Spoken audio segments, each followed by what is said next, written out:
So thank you so much to Carl and Sarah for inviting me here. It's a pleasure. And I'm going to talk a bit about homophily in networks and how that affects inequality and immobility. And I'll start by just taking you through a picture to give you some idea of what homophily is about and why it's going to be important. So I want to show you a picture of a high school.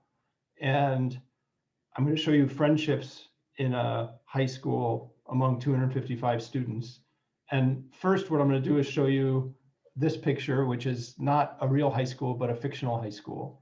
And this high school has the same number of friendships as the real high school, but they're formed completely at random. And what I want to do is give you some idea of the difference in the structure of an actual friendship network from a randomly generated friendship network. So as you can see here, this network is completely generated at random, and it doesn't have a lot of structure that you can see, and we'll talk a little bit more about that in a moment. And here's the real network. So this is an actual high school, and each dot is a student, and there's a link between two students if those students participated in at least 3 activities together in a given week. So they hung out together, they studied together, they went to lunch together. So these are more or less strong friendships. And the way this was drawn is with a spring algorithm. So the algorithm takes 2 nodes, it looks at them, it decides whether they're friends or not. If they are friends, it pulls them closer together. And if they're not friends, it pushes them further apart. And what you can begin to see is that they're effectively, this network breaks into 2 pieces. So there's one piece on top, another piece on bottom, and there's not much communication between them. And now what I'm going to do is add some descriptions to this network. And here, this is actually color-coded by the race of the students, the ethnicity. So these are self-reported ethnicities. In this case, the blue dots are self-reported as being Black. Yellow dots are white. Red dots are Hispanic.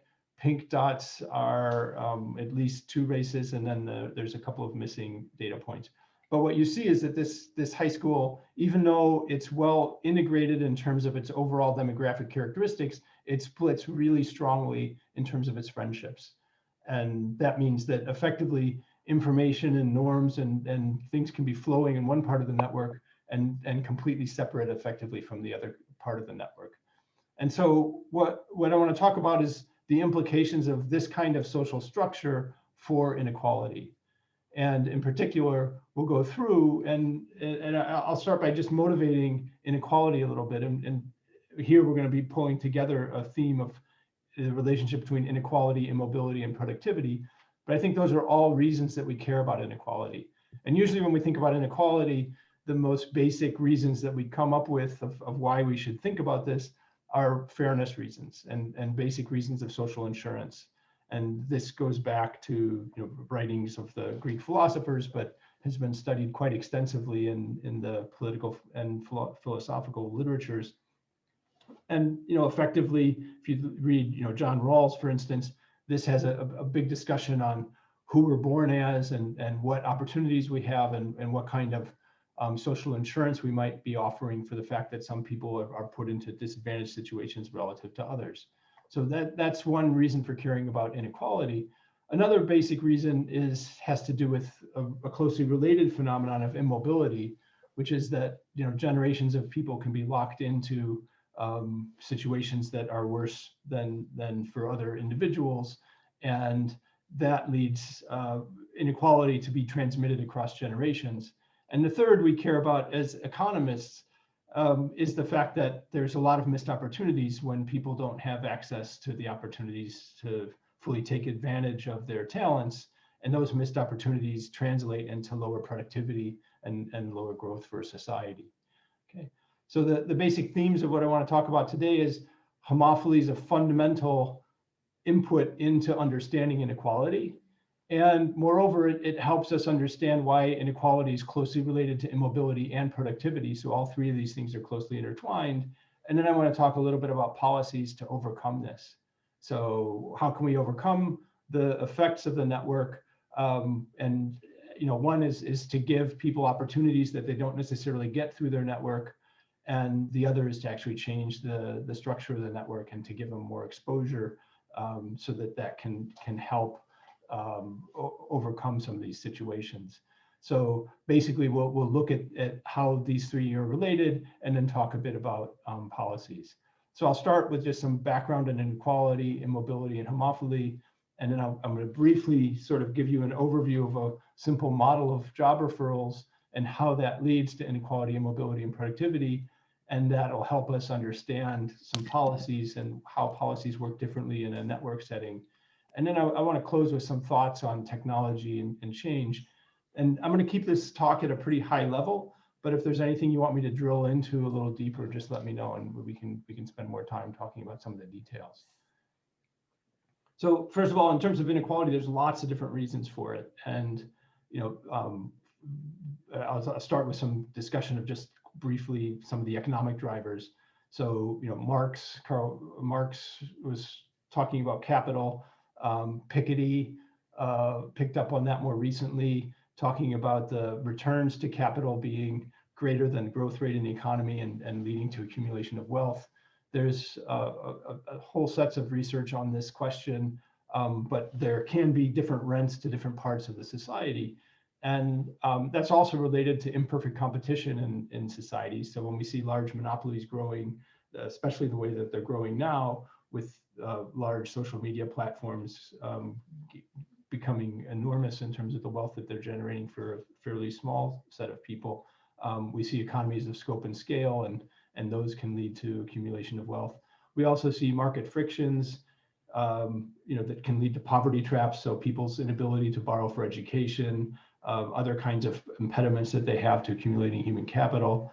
And then there's basic things like discrimination, statistical discrimination, racism, sexism, and so forth that are also part of the explanation for why you see inequality in different settings. What I want to do today is move away from some of these basic drivers and instead talk a bit about some of the social drivers. And I want to mention that social networks, the networks we're embedded in, provide sort of three different things that are very important in determining our outcomes.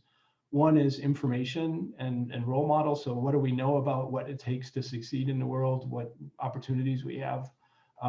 Also access to those opportunities. So which jobs can I get? Can I get an interview? Do I have an ability to get a promotion? And then coordination and norms. So coordination and behavior and so forth. And we tend to act like our peers. And so if our peers are studying hard and planning to go to university when we're young, we tend to do the same thing. If they're not, then we tend to follow them as well. So there's heavy peer influence as well. And all three of these things are going to be influenced by the structure of those social networks. And homophily then means that we have these strongly divided networks, and we can have unequal information, unequal access to opportunities, and different norms and behaviors in different parts of the network. Okay. And just in terms of the background on inequality, you can look at how this varies over history. There's fascinating and lots of empirical research on this question. One thing that people have noted is in the past 5 or 6 decades, there's been an increase in inequality again to levels that we haven't seen in quite a while. And you see that across a lot of countries. So the USA here, China, UK, Gini indices, basic measure of inequality. We're seeing that rise pretty much across a lot of developed countries. There's issues of whether or not this is rising for different reasons. I think it's less important to care about the derivative, but more important to care about the fact that historically we've seen high levels, we're seeing high levels now, and regardless of whether you think it's increasing or decreasing, it's still relatively high compared to what it can be. And in terms of what I want to talk about this evening, the one thing that's really important is understanding the relationship between inequality and immobility. So it's not just that things are unequally spread across a given population, but that's persistent, and generation after generation, you see the same thing. And this is what's known as the Gatsby Curve that was made famous in a speech by Alan Kruger in 2012. The data here are mostly from Miles Korak's work. And on the x-axis, you have a measure of immobility. And this is done as a correlation between parent and child income. So in particular, it's a regression of the log of the child's income on the log of the parent's income. And then you look at the coefficient, and that's known as intergenerational earnings elasticity. So you're looking at how correlated are the child's earnings with the parent's earnings. And then you have inequality on the y-axis. And the point of the Gatsby curve is that these two are closely related, so that there's a high correlation between these. And countries that have high immobility tend to have high inequality. And so, here you can find the United States up here, UK is over here. So UK tends to be higher, relatively higher on the immobility than inequality. But generally you see this sort of positive relationship, and you see there's a number of countries that are fairly high on both. There's some countries that are low on both. But the point here is that these two are going to be related. One other piece of the puzzle here for this evening is that when you look over time, part of the increase in inequality you can actually trace to an increase in the college wage premium, so that it's more important than ever to get a college education. And this just looks at the fact that now, college wage premium is almost 100%. So people who have a college degree in terms of their wages are earning more or less double what somebody without a college degree earns. And that's up substantially from about a 50% premium in the 60s and 70s to almost 100% premium today. Okay, so we have the inequality on the one side, immobility related to that. We'll see different wages for different kinds of positions, and put together with homophily, that's going to be coming from the fact that people are going to have different job opportunities in different parts of the network. And in particular, if we look at this, so for instance, here we have the homophily I showed you from the high school. I want to make the point also that homophily is not just something that you see in this particular instance. This is a network from a study I did with Abhijit Banerjee, Arun Chandrasekhar, and Esther Duflo. And here, this is households in villages in rural India and Karnataka. And each point here, each node is a household. And there's a link between two of them in this particular network if they borrowed and lent kerosene or rice to each other. So these are relatively poor villages. They borrow and lend kerosene and rice. And the designations here, the split, these sort of gray squares are the general and otherwise backward castes. So these are actually the relatively advantaged castes. And the reds are the scheduled castes and scheduled tribes. And these are the relatively disadvantaged castes. And here, again, you see a strong split in this network. So if you look at people within the same designation of scheduled caste, scheduled tribe compared to across, they're going to have about a 15 times higher chance of interacting with people within these caste designations than across caste designations.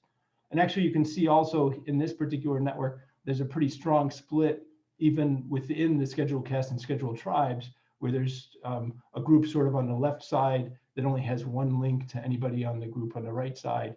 And so, the caste is another setting where you see strong splits. This by no means is unique to ethnicity or caste or other things. There's actually a nice study by Lois Fairbrew going back to the 1970s. She looked at 240 different categories that people could be related on, looked at friendships. She looked at 2 different cities, one in Detroit, one in Germany. And she was basically then mapping out odds ratios for closest friends. So she looked at people, she asked, who's your closest friend? And then looked at the demographics of the person and the closest friend, and look it up on age, religion, profession, and so forth, 240 different categories, and then looked at the odds ratios on each of these. So the odds ratios are, what's the chance that if I'm a Catholic, my friend's going to be a Catholic, compared to if I'm not a Catholic, my friend would be a Catholic. So look at the relative ratio of those odds. And so for Catholic, it was 6.3 in Detroit, 6.8 in Alt-Neustadt. 240 of these odds ratios were above 1.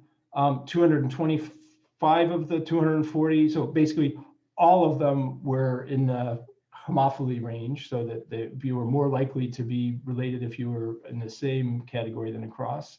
And 225 of these were statistically significant. So obviously that's not just a random draw. And the odds ratios ranged from 2.2 to 81. So there's some things that people are extremely homophilous on, and other things that they're less homophilous on. But you see this, and we can talk later if you're interested, that there's lots of reasons for homophily and there's lots of generators for it, and understanding that is an important part of the policy issues that we'll come to at the end here. Okay, so we have inequality, immobility, productivity inefficiencies. Those are going to be the things we're worrying about. Homophily is going to impact these. And I'll talk sort of about these three different forces that lead homophily to have an impact. And this evening, we'll focus on one of them. And the first one is the one we're going to focus on, which is basically job contacts. So if you want to get a job in pretty much almost any industry, it really helps to have connections. And those can be connections directly to somebody who works at a particular company or in a particular profession, or knowing somebody who can refer you to somebody in there. And those kinds of connections are very important. And so job contacts are going to flow through the network. And that means that if there's strong splits in the network, there's going to be strong splits in where those job contacts flow. Information about education, investments, and so forth. We'll see herding of groups and groups trying the same decisions and following each other just based on the information that they have. And then we also have norms and culture and correlated behaviors. So study habits, aspirations, health behaviors. There's a whole series of things that we have a lot of causal inference on that shows that networks affect each other. People in part of the network will tend to be acting like their friends. Okay, so that's sort of a setup for understanding now what is going on in terms of how the network operates in a little more detail, and then thinking about some policy implications of this.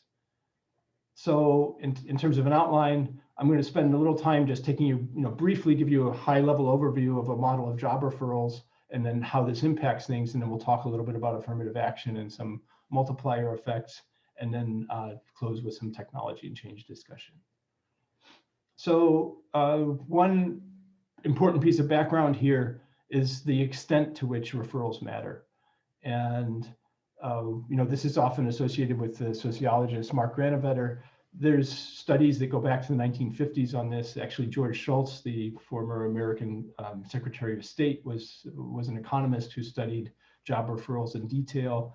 And no matter which kind of profession you look at, you pretty much come up with numbers that somewhere in the range 50 to 70% on average of jobs are found through referrals at pretty much all skill levels, whether you're talking about entry-level jobs or executives. Connections predict increased employment and wages. And there's a bunch of causal inference on this where people have some sort of random roommate assignment, random refugee resettlement, random assignment into military units. So people have taken advantage of various natural experiments to actually determine that the friendship networks are causal in this way.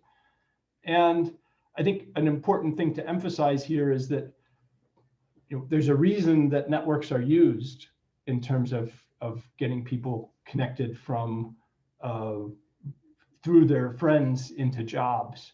And there's a lot of evidence that the employers benefit from hiring somebody through a connection rather than hiring somebody through an open application. And in particular, they have lower turnover, fewer accidents. They've done, people have measured how creative the people are. They have more patents that people hired through referrals, higher profits per worker. So there's basically a lot of reason for using referrals. And one way to think about this is that referrals, what a referral does is allows a firm to both be able to find out something about how good a worker is going to match to that company, and also to find workers who are going to tend to be similar to their existing workers. and their existing workers are already the workers that they've selected and basically have some good fit with the company, and those people can find people that are similar to them. So in some ways, the homophily actually helps the firm actually find workers that look like their workers and are going to be good fits. And so what I want to do is just take you through for like 10 minutes. We'll just take a quick look at a kind of model. I'm not going to go into this in much depth, but I'll take you through a model that I've been working on with Lucas Bolt and Nicola Morlica, where we model the implications of having this sort of network structure overlaid on job referrals, and then seeing what the implications of that are. And I'll just describe this at a fairly high level, but feel free to chime in if there's any questions. So we have a set of firms, each trying to hire a worker, and we'll also have a set of workers looking for jobs. And to make this interesting so that there's potential for unemployment, we'll have more workers than jobs. So think of this as like a musical chairs game where there's more people out there looking for positions than there are positions. And each worker has some value in terms of how much they can produce. And we'll just keep that simple. So we'll just have, there's more productive workers and less productive workers. Firms want to hire the more productive workers, and they prefer not to hire the less productive workers. And so how are referrals going to work? The firm has an existing worker. Think of this as like, university has an intern from this year, and they want to ask for, they want to hire an intern for next year. So they get to see a referral from their existing worker. So they can say, can you recommend somebody to me? Or they can ask other people that they know, can you recommend somebody? And the important thing is that through the referral, they get to see some information about that worker. So a referred worker, we'll make it simple, they get to see the value of the worker. The alternative is they can just hire from an anonymous pool, and then they just get the expected value in that pool, okay? So the idea here is I'm going to have an advantage of hiring through the referral because I'll actually be able to screen the workers and know whether the worker is valuable. Whereas if I hire through this open application process, it's hard for me to assess their value, right? So for instance, if I'm hiring somebody in the Silicon Valley, there's a lot of companies around here that are always hiring, for instance, software engineer. I want to hire somebody who's going to be able to program a certain kind of database. I have existing workers and I say, look, do you know anybody who can program in this language, this sort of database? Can you tell me somebody? Alternatively, I can just go and look at somebody and look at their resumes. And a lot of resumes might say, oh yeah, I can program in that language. But whether or not that person can do that and do it at a level that the company needs is hard to tell from an application or even an interview. But an existing worker might be able to say, yeah, I've worked with that person. I'm sure that they can do this. And so that's the difference between a referral and just hiring on the open application. So what we would have then is sort of an overlapping generations world where there's current workers, they're referring their friends for positions. And so there's a couple of firms here, they have current workers, they're looking for a new hire. These people refer somebody. Alternatively, the firms could just hire from the anonymous pool. The advantage to hiring through the referral market is that they get to see how valuable this worker is. Over here, they've got question marks. They have no idea how valuable these workers are, right? So they know the value of this worker on the left. They're not sure about the values of the workers on the right. So if there's a high valued worker, then they would love to hire this. In this case, there's two of them competing for this. One of them will manage to hire this worker. The other one's going to be forced to then go hire from the pool, okay? So the way that this kind of market's going to work is firms are going to take advantage of the referrals. If they see a high valued worker through a referral, they grab that worker. Otherwise, they're forced to go to the pool.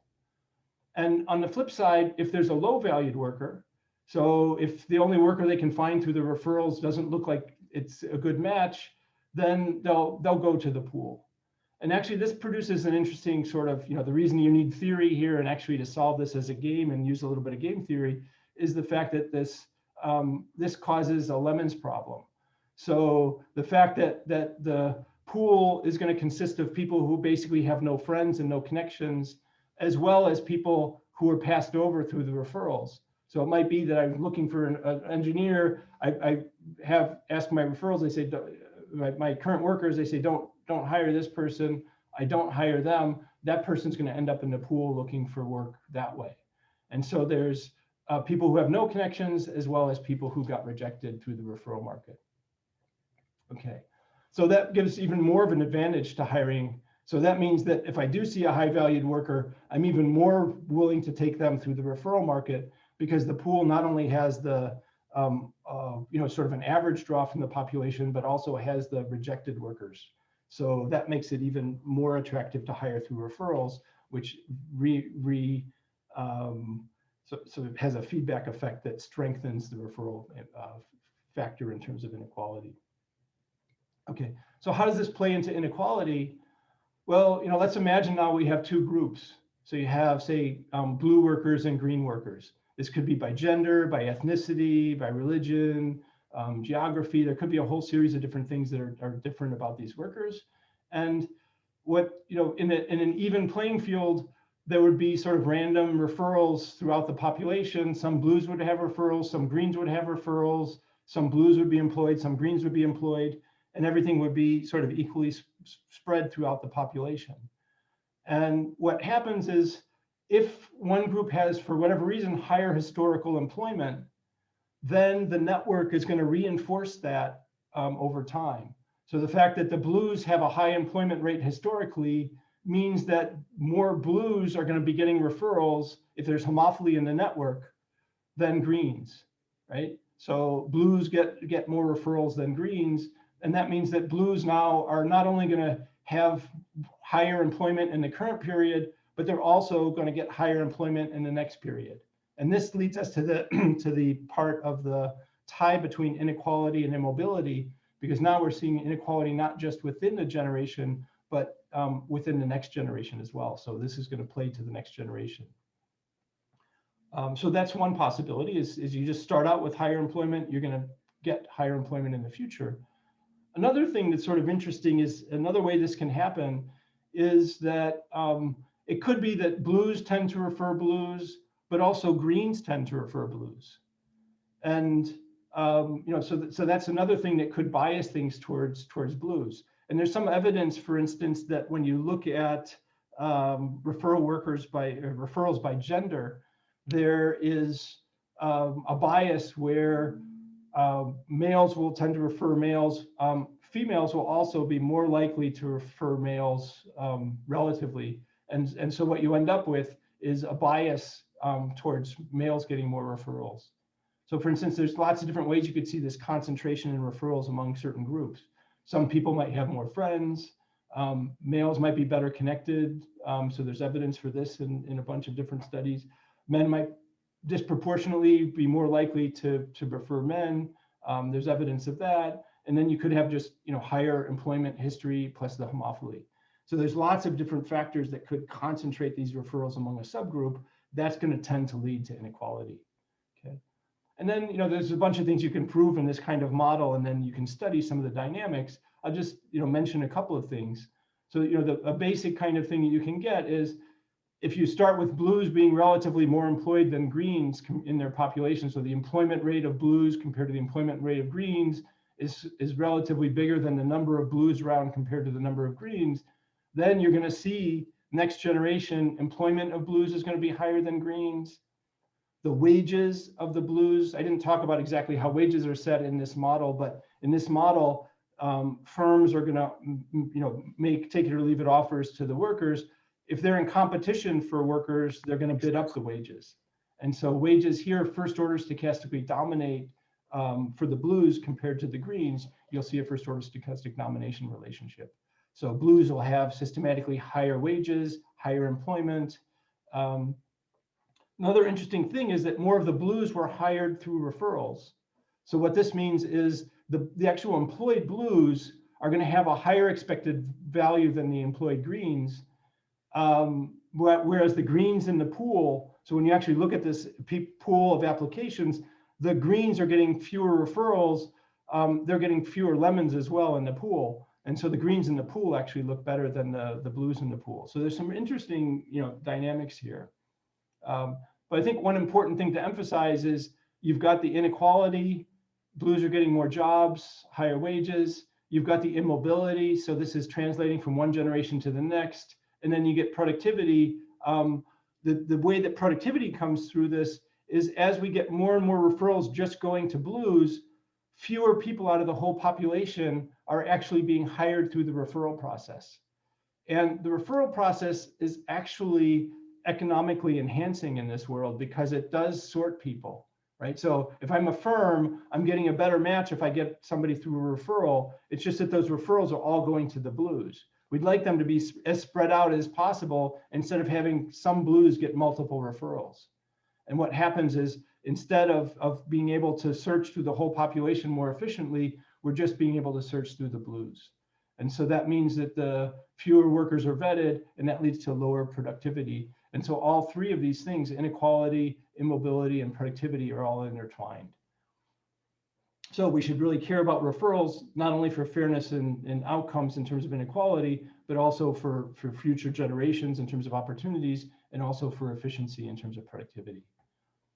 Okay, so let me spend take a quick look here at network and multiplier effects in this kind of world. So, the network means that we're sort of concentrating, and we see these network effects that are leading over time of concentration of things, of jobs in this particular case. We also see that can work in reverse. So if we begin to spread out some of these referrals across groups, that has a multiplier effect, which then means that if we give more of these opportunities and jobs to the greens, that also will then perpetuate itself across time.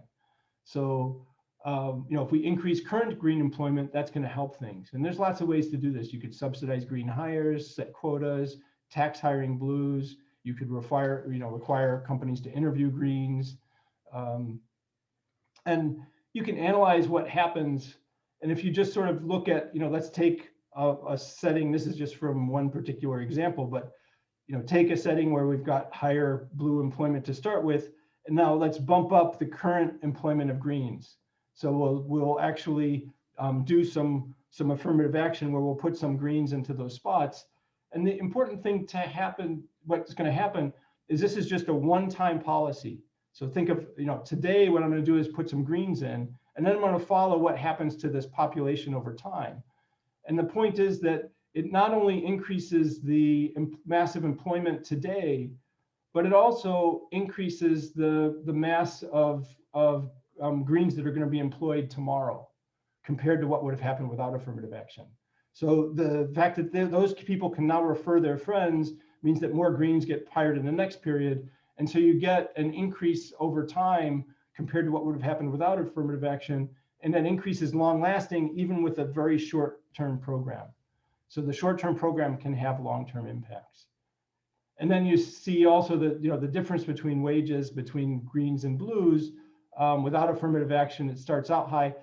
Over time, it would lower naturally because there will be some people hired from the pool. But with affirmative action, that'll come down much faster. And also, again, you see this effect where the one-time affirmative action will have a long-term impact.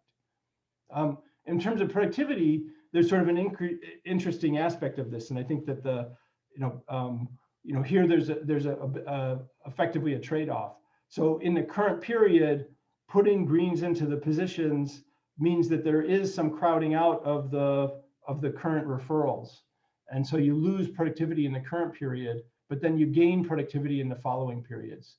So there's a one-time loss in productivity, but future productivity goes up. So, affirmative action, and we understand this, it reduces inequality today, but then it also has these effects. Because the networks have these effects, we also get the effects of this program where we see that reduce immobility in the future. It's going to enhance for future productivity. Okay. Other kinds of policies you can think about in this kind of setting. So, anything you can do to reduce the pool uncertainty and make the information, the part of the reason referrals are so entrenched is that they give firms a better chance at hiring workers that they're going to have productive relationships with and keep. And anything you can do to make them sure of that happening through hiring and the open market will level the playing field. So certifying qualifications of workers, subsidizing internships, anything you can do to lower this Lemons effect will then mean that there's more people hired from the pool, less emphasis on referrals, and that will reduce the inequality and immobility. Interestingly enough, if you're interested in labor policies, allowing people to fire workers can help here as well. So firing workers, if you can fire and hire again, there's lower cost of actually hiring through the open pool. And so then that means there's more hiring from the pool, less impact of referrals, and that can also lower inequality and raise productivity. So the labor market rigidities can also be an issue here. Quick comment on some of this. Universal basic income, healthcare redistribution. There's a lot of things that have been on the plate of many countries in terms of politics. And I think of these as important policies of dealing with current inequality. But one way to think of this is think of inequality as a deep-rooted disease. And those are things that address the symptoms of the disease. Whereas the fact that these referrals and the networks are so important in the information flows means that you also have to attack those. So you need policies that address these more basic issues to eliminate the persistence and the recurrence of this. And overcoming biases by referrals, you can do this by various things that effectively these networks are not formed for referral purposes, and having some kind of network of policy, affirmative action, other kinds of things can help overcome some of these things. And let me close with just a few comments on technology and change. So, what have we talked about so far? Networks have distinguishing features. There's a lot of homophily in networks. That's something that's pervasive in pretty much all societies, and by pretty much any way you can measure people's characteristics, you'll see divisions in the network. And what's happening now is the ways in which we can be connected are changing. So we can be connected to more people through social media. We can reach more people. We can follow more people. We have some discretion in this. And let me just show you, this is from a study by a sociologist at Stanford, Rosenfeld. And this is, they've been tracking, there's a long-term survey that they've looked at for now 80 years, which tracks how people met their spouses or their current partner. And this is just the data on heterosexual. Actually, the homosexual graph is even more pronounced than this. But they tracked over time how people met their partners. And it used to be via friends was the most popular, then via family and school were other important things. And the thing that's amazing is sort of in the, with the growth of the internet, online meeting has just taken off. And that kind of matching service makes a big difference. And actually, interestingly enough, bars are a growing, pre-COVID, were a growing part of this. And obviously there's some interaction between these because people use apps that can help them meet in locations like bars. In any case, what this is saying is that more and more of the meeting process is actually being intermediated by algorithms. And to the extent that the algorithms themselves are designed to try and put people together that have similar characteristics, instead of broadening people's networks, this can actually increase the homophily in networks, right? So this can be matching people more and more on their background characteristics, and this can then lead to increased homophily. Another interesting study by Bakshi, Messing, and Adamic, looking at Facebook data. They sort of look just at conservative and liberal content and how people are being exposed to that. And they look, first of all, just in the population, if you were a conservative, how much of the content could you see that would be liberal? If you're a liberal, how much content could you see that's conservative? If there was no network or anything, it was completely random. Then they look at how much cross-cutting stuff you get if you're connected in a network and you take your friends' political views into perspective. And then you look at what you're exposed to through the platform. And then you look at what people click on when they actually do clicking. And by the time you go through these filters, you get increased filtering at every point, and you get increased homophily at every point. So you've got some homophily in the network, then you've got additional homophily in terms of what you're exposed to, and then additional part in terms of the exposure. And this seems to be having consequences. So when you look, I'll close with one last graph. This is political polarization. I got this code from a computer science student, Renzo Lucioni. And this is just the US Senate. and dots are senators, color-coded by party. And there's a link between two senators if they voted the same on at least half of the bills. So if they agreed more than they disagreed in terms of their voting. So 82% of the senators were linked in 1990.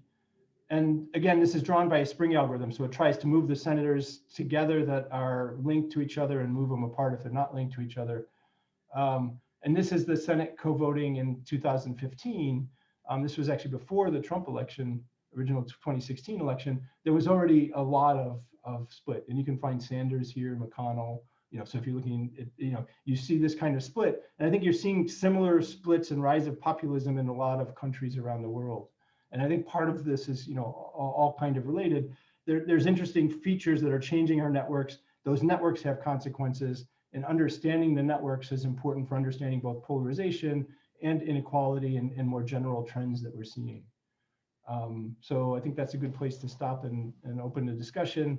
So there's a paper here. I have the book Human Network, which has some discussion of these items, and then a couple of articles forthcoming that will discuss this in a lot more detail. Thank you for the amazing presentation, Professor Jackson. That was really, really thought-provoking. So now we move on to the